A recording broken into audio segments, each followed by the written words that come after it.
Today we have a 2010 Ford Escape XLT. It's got the 3.0 motor and it's all-wheel drive. It's got a check engine light on it, which is a P0161, which happens to be bank 2, sensor 2, oxygen sensor.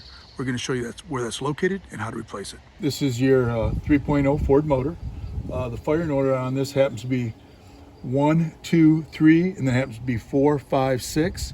And your bank 2 sensor 2 happens to be at the bottom. There's going to be bank 2 sensor 1, which will be the first one, and the second one, bank 2 sensor 2, is after the catalytic converter, and that's the one we're going to change. These are your oxygen tools. It's nice for taking it off. Sometimes you got to apply heat to your oxygen sensor around it to get it off, or lube, and usually it's a 22 open-end wrench if you don't happen to have these tools. On this Ford Escape, it is located, the oxygen sensor, bank 2, sensor 2 is right here, which is nice and easy to get at. You unplug it, right there you see the blue tab. All you do is push that in, and hopefully snaps right out, like that. And we're getting a PO code, but the problem is you can see these wires right here. For whatever reason, there's something wrong with these. So I'm gonna take the oxygen sensor out and try to save the people some money by putting some electrical tape on this and then putting this all back together and let them drive it that way and see if it stays off.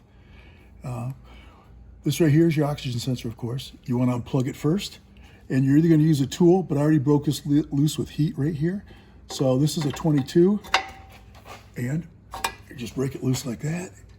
And now that it's unplugged, you can just unscrew it nice and easy, hopefully. Yeah, kind of nice and easy. But sometimes you got to put lube on it or heat, whatever, to get it loose.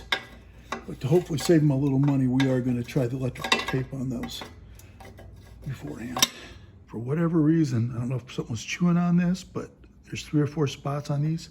So I'm going to use electrical tape, do each one that's bad like that, and then I'm going to tape the whole thing together and reinstall it. I wrapped them individually, and then I wrapped all 3 of them together like that, or all 4 of them, whatever it is, 4 of them it looks like. Wrapped them all together.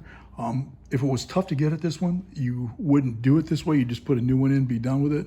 But since it's easy to get at this one and the customer is local, you might as well try to save the money for them. So I will reinstall it. So we're going to reinstall it. This is your catalytic converter, bank 2, sensor 2. We're going to reinstall this one. You're not going to plug in the wire until you get this going. Get it started by hand. Now we could either use the tool like this, you just slide it over there, the sockets for that, or you could use a 22, whatever you happen to have. I like these because they don't slip off as much. Okay, just tighten that. Okay, tight. Then we just got to reach back up in here, like that right there, and plug it in. Listen for it to click. All right, just like that. That's all it takes to do an oxygen sensor, bank 2, sensor 2 on a 2010 Ford Escape with a 3.0 motor.